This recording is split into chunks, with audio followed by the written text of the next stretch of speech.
Japanese titans and rivals Honda and Toyota are teaming up, but it's not for the reasons most of us would have thought or wanted. Toyota and Honda are teaming up to save lives. The real reason is likely to promote their new technologies such as fuel cell and portable power supplies.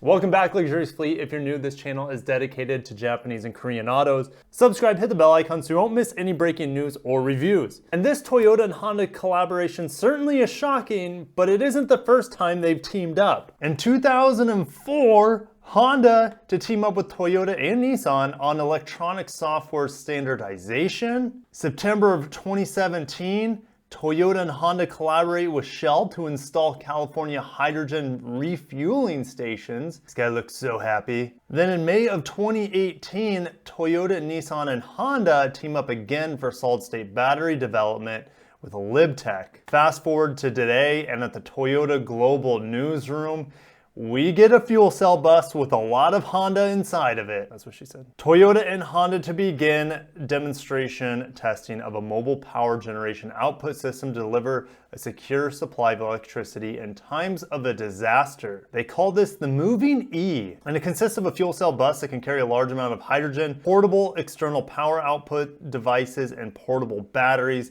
and will begin demonstration testing of the system's ability to deliver electricity anytime, anywhere.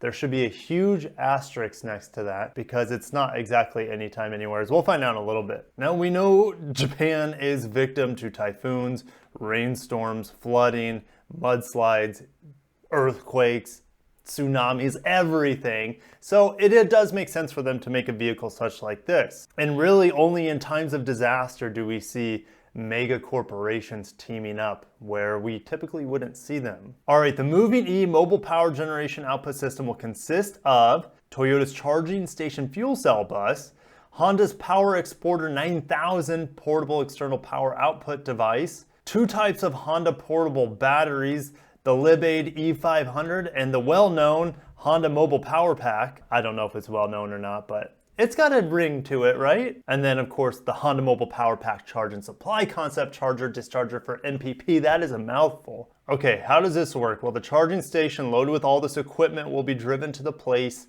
and the Moving E will supply electricity in actual locations. More specifically, portable external power output devices and portable batteries will be used to take electricity out of the fuel cell bus, which that is a power source, is a fuel cell bus. It's the big fuel cell generator in a sense, and it feeds electricity to electrical appliances. So they say this has twice the amount of high pressure hydrogen takes compared to a normal fuel cell bus. It can generate 454 kilowatt hours with a maximum output of 18 kilowatts. Now the two companies will verify the effectiveness of the Mobile E power generation output system as a phase-free system through various uses by municipalities and businesses which fulfill the necessary conditions and are willing to cooperate with the testing.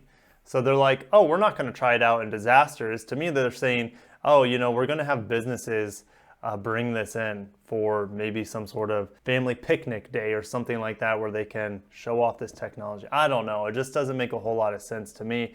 And especially since we go down here, they start testing in September 2020. Approximate area where the Moving E can be deployed. A radius of approximately 100 kilometers from a hydrogen station capable of refueling a fuel cell bus. 100 kilometers is like 60 miles. How many fuel cell stations are there in Japan? Well, I couldn't find that information. I did look up this here. Japan aims to build 160 hydrogen stations by 2020, and this red area is where that spread of hydrogen fuel cell stations would be. But since COVID happened and the Olympics were postponed, I'm sure this is still gonna happen, but maybe not till next year. And then they're hoping to double that number by the end of the fiscal year in March 2026. Now, there's only 3,000 fuel cell vehicles in Japan at the moment, but they're hoping 200,000 fuel cells will be filling up at these stations in 2026. Now, the amount of electrical supply, well, if it's a full tank sitting still, it's gonna have 490 kilowatt hours at maximum. Only 240 kilowatt hours when the bus has been driven 200 kilometers both ways, which is confusing because this is saying, well, they can only go 100 kilometers from the hydrogen fuel cell station, but it's being driven 200 kilometers. So this would be my guess for a more emergency sort of situation, and this would be for quick fill-ups, maybe for a prolonged daily assistance. Maybe if it's going to be there for a while, if they need to fill up on hydrogen in the morning and then come back, that would make sense to me. But it's going to have 36 units of the Honda Mobile Power Pack and 20 units of the LibAid E500. And I think this picture tells us a lot of what they plan to do with it. Worst case scenario can help in a disaster with these people, you know, having some drinks, don't have any power. The Honda Power Pack is here to help them out. But here's this guy at the cook guy. He's just cooking out, you know, he's got his apron on. He's barbecuing during a blackout disaster. But you know, it'd be way more efficient and easy to assist is gasoline vehicles. How easy would that be for them to, because there's no theoretical limit on gas stations, there's no limit on range of those vehicles. So yeah, in a disaster, this thing is pretty much worthless. But for promoting their future products and getting more people buying into it, I don't know, this might make sense. It's definitely, to me, this is a marketing tool for them to both promote their products. Honda's mobile power packs, their mobile battery power systems, and then Toyota's fuel cell systems, which are going to be permeating much of Japan and not much of the United States at this rate. Let me know what you guys think that this guy's doing here. It looks like he has a gun in his hand or something, and it's pointed at a sign of some sort. If you guys can figure out what's going on here, let me know. But this guy's having a good time. He's opened up his food truck, selling some delicious treats out of there. Oh man, give me some sashimi, son. Ugh.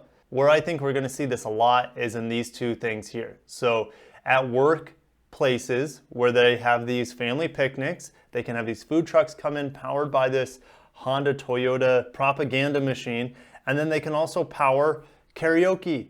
Look, these guys are doing karaoke or some sort of band. They're able to power the speakers. Now, this technology is cool. It's just extremely limited in its capacity and versatility, its range, and maybe it is the future, but the way things are shaping up, fuel cell with its lack of infrastructure is really, really worrisome for me. And I know that it has tons of potential, but it needs infrastructure. It needs infrastructure. I can't say that enough. Now, over at Motor One, Toyota Yaris Cross gets Gazoo Racing upgrades, mud flaps included. Oh, I just love the looks. I mean, this is a little overdone with the mud flaps, but I love the looks of the Yaris Cross. Now, we're not going to get it here in America. They canceled the Yaris here. They're never going to bring the TNGA-B Yaris here, let alone this Yaris Cross. But man, it looks cool.